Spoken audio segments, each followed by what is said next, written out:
आखिर 12 साल में ही क्यों लगता है कुंभ का मेला। हेलो एवरीवन, मैं आकृति अग्रवाल आज आपके सामने एक नया वीडियो लेके उपस्थित हूं। अपने आज के वीडियो में हम जानेंगे कि आखिर 12 साल में ही क्यों लगता है कुंभ के मेले के बारे में, और साथ ही बात करेंगे कि आखिर इसकी शुरुआत कब, कैसे और कहां से हुई। तो चलिए बिना देर के वीडियो को शुरू करते हैं और जानते हैं इस बारे में डिटेल में। भारत वो देश है जो अपने धर्म, इतिहास, सभ्यता, त्योहार, भाषा, कला आदि के लिए पूरे विश्व में प्रसिद्ध है, और ये सभी चीज़ें भारत को एक खूबसूरत देश बनाती हैं। इसी खूबसूरती में चार चांद लगाते हैं भारत के ये सांस्कृतिक और धार्मिक मेले, जो हर वर्ष एक त्योहार की तरह काफ़ी हर्षोल्लास से पूरे देश में मनाए जाते हैं। इन मेलों में कुंभ मेला, सोनपुर मेला, पुष्कर मेला, गंगा सागर मेला आदि प्रमुख है, और आज हम इन्हीं मेले में से प्रमुख मेला कुंभ मेले के बारे में जानने वाले हैं। इस कुंभ मेले में विश्व भर से लाखों श्रद्धालु हिस्सा लेते हैं। कुंभ मेले में सभी श्रद्धालु पवित्र नदियों में डुबकी लगाते हैं, और ऐसा माना जाता है कि ऐसा करने से उनके सभी पाप धुल जाते हैं। साथ ही उनके द्वारा किए गए सभी पूरे कामों का प्रायश्चित भी हो जाता है। साथ ही इसमें सच्ची श्रद्धा से नहाने वालों को जीवन और मृत्यु के बंधन से मुक्ति मिलकर मोक्ष की प्राप्ति हो जाती है। इसलिए यह मेला हिंदुओं के लिए एक प्रमुख तीर्थ स्थल व त्योहार के रूप में जाना जाता है। अगर बात करें ये मेला कहाँ कहाँ लगता है, तो ये मेला प्रयागराज के त्रिवेणी संगम, गंगा तट पर स्थित हरिद्वार, गोदावरी के तट पर स्थित नासिक और क्षिप्रा नदी के तट पर स्थित उज्जैन में 12-12 साल के अंतराल में मनाया जाता है। पर इनमें से किस जगह और कब इस मेले का आयोजन करना है, इस बात का निर्धारण ज्योतिषी गणना के आधार पर किया जाता है। वैसे तो कुंभ मेले का नाम हमारे किसी भी प्राचीन ग्रंथ में हमें देखने को नहीं मिलता, पर अगर हम वैदिक ग्रंथ जैसे कि ऋग्वेद, सामवेद, यजुर्वेद और अथर्ववेद के बारे में बात करें तो इसमें माघ मेला या कुंभ मेले के कहानी ज़रूर बताई गई है।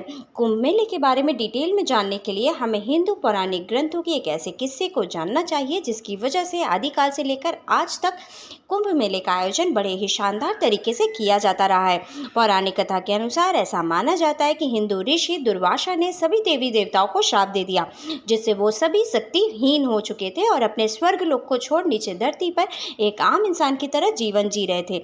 वहीं दूसरी ओर उनके स्वर्ग लोक पर राक्षस कब्जा करके पूरी सृष्टि का विनाश कर रहे थे। देवता राक्षसों के सामने काफी कमजोर हो चुके थे और किसी भी हाल में उन्हें हरा नहीं पा रहे थे। ऐसा देखते हुए गुरु ब्रह्मा ने देवताओं को एक सुझाव दिया कि अगर वो अमृत का रसपान कर लेते हैं तो उनकी खोई हुई शक्तियां वापस आ जाएंगी और वो राक्षसों को हराकर अपने स्वर्ग लोक पर वापस से कब्जा कर सकते हैं। पर ऐसा करने में एक दुविधा ये थी कि वो अमृत स्वर्ग लोक में ही मौजूद था और उसे पाने के लिए देवताओं को राक्षसों की मदद लेनी पड़ती। ब्रह्मा जी के इस सुझाव को मान सभी देवी देवताओं ने राक्षसों से मदद मांगी और उसके बदले में उन्हें आधा अमृत देने का वादा भी किया। अमृत का लालच देख सभी राक्षस देवताओं के साथ अमृत की खोज में शामिल हो गए और इसी खोज में स्वर्ग लोक में समुद्र मंथन किया गया, जिसके बाद अमृत उत्पन्न हुआ। जैसे ही अमृत से भरा कलश मिला, देवता और राक्षस दोनों ही उसे पूरा का पूरा हड़प लेना चाहते थे। इसके बाद देवता राक्षसों की आंखों में धूल झोंक कर अमृत पर कब्जा पाने में सफल हो गए और अमृत लेकर दौड़ पड़े। इसके बाद राक्षसों ने भी उनका पीछा करना शुरू किया और यह सिलसिला 12 दिनों तक चला, जो मानव जाति के लिए 12 वर्ष के बराबर होता है। लेकिन देवताओं द्वारा अमृत लेकर भागने के दौरान कलश से अमृत की 4 बूंदें स्वर्ग से धरती पर जा गिरी और माना जाता है कि यह अमृत बूंदें हरिद्वार की गंगा नदी, प्रयागराज की त्रिवेणी संगम, उज्जैन की क्षिप्रा नदी और नासिक की गोदावरी नदी में जा गिरी। और इसी कारण कुंभ मेला हर 12 वर्ष के अंतराल पर इन्हीं 4 जगहों पर लगाया जाता है। और ऐसा माना जाता है कि ज्योतिषी गणना के आधार पर जब भी जिस जगह पर कुंभ मेले का आयोजन किया जाता है, ये नदियां वही अमृत का रूप धारण कर लेती हैं, जिसमें नहाने के बाद लोगों के सभी पाप हमेशा हमेशा के लिए धुल जाते हैं। ये भी कुंभ के पीछे की पौराणिक कथा। और अब बात करते हैं कि कुंभ मेले के भारतीय इतिहास के बारे में। कुंभ मेले का जिक्र हमारे भारतीय इतिहास में तो नहीं मिलता है, लेकिन लोगों द्वारा जैसे कुंभ मेले में स्नान किया जाता है, ठीक वैसे ही पवित्र नदियों में स्नान करने का इतिहास काफी लंबे समय से हमारे देश भारत में चलता आ रहा है। इस तरह के नाहन पर्व का सबसे पहला उल्लेख हमें ऋग्वेद में मिलता है, जहां प्रयाग में पवित्र नाहन पर्व का उल्लेख किया गया है। इसके अलावा महाभारत व बुद्धिज्म में भी इसका वर्णन हमें देखने को मिलता है, लेकिन इन रिकॉर्ड्स के बावजूद भी ये नाहन पर्व कब और कैसे शुरू हुआ ये कोई नहीं जानता। ऐसे ही एक पर्व का उल्लेख प्राचीन भारत के राजा हर्ष के समय काल में भी मिलता है, जिसका उल्लेख 7th सेंचुरी के ट्रेवलर और राइटर ह्वेन सांग ने अपने लेख में किया था। था। इस लेख में उन्होंने प्रयाग को एक प्रसिद्ध हिंदू शहर के रूप में वर्णित किया है और ऐसा कहा है कि ये शहर मंदिरों की नगरी है, जहां गंगा, यमुना और सरस्वती के संगम पर हिंदुओं द्वारा माघ महीने में स्नान किया जाता है। वेनसांग का उल्लेख किसी भी प्रकार के नहान पर्व का सबसे पहला लिखित सबूत माना जाता है।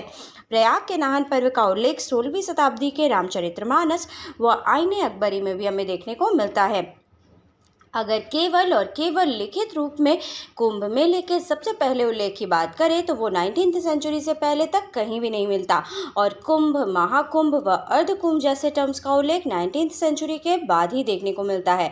कुंभ मेले शब्द का प्रयोग सबसे पहली बार तब हुआ जब 1868 में ब्रिटिश गवर्नमेंट ने प्रयाग माघ मेला की एक रिपोर्ट को कुंभ फेयर या फिर कुंभ मेले के नाम से पेश किया और फिर धीरे धीरे प्रयाग माघ मेले की जगह कुंभ मेला शब्द का प्रयोग होने लगा और इस तरह से धीरे धीरे हरिद्वार, नासिक और उज्जैन के भी माघ मेले को कुंभ मेले के रूप में जाना जाने लगा।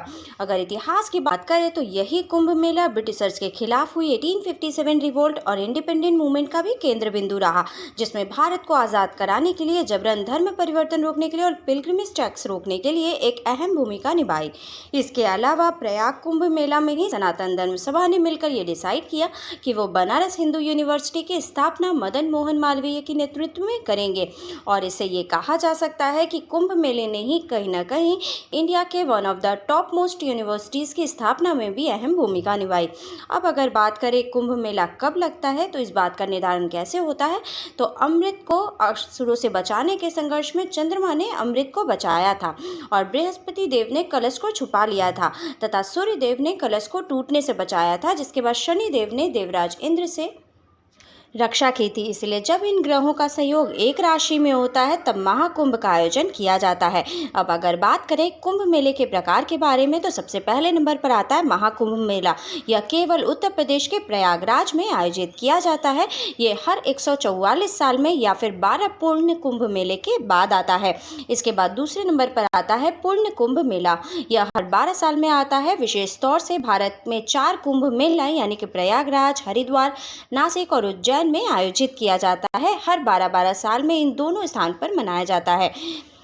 इसके बाद तीसरे नंबर पर आता है अर्ध कुंभ मेला। अर्ध कुंभ मेला का अर्थ होता है आधा कुंभ मेला। देश में हर 6 साल में केवल 2 जगह यानी कि हरिद्वार और प्रयागराज में आयोजित किया जाता है। उसके बाद चौथे नंबर पर आता है कुंभ मेला। यह मेला 4 अलग अलग जगहों पर आयोजित किया जाता है। इन मेला में लाखों लोग आध्यात्मिक उत्साह के साथ हिस्सा लेते हैं। इसके बाद 5वें नंबर पर आता है माघ कुंभ मेला। बता दें कि इस मिनी कुंभ मेले के रूप में भी इसे जानते हैं, जो सालाना तथा प्रयागराज में ही मनाया जाता है।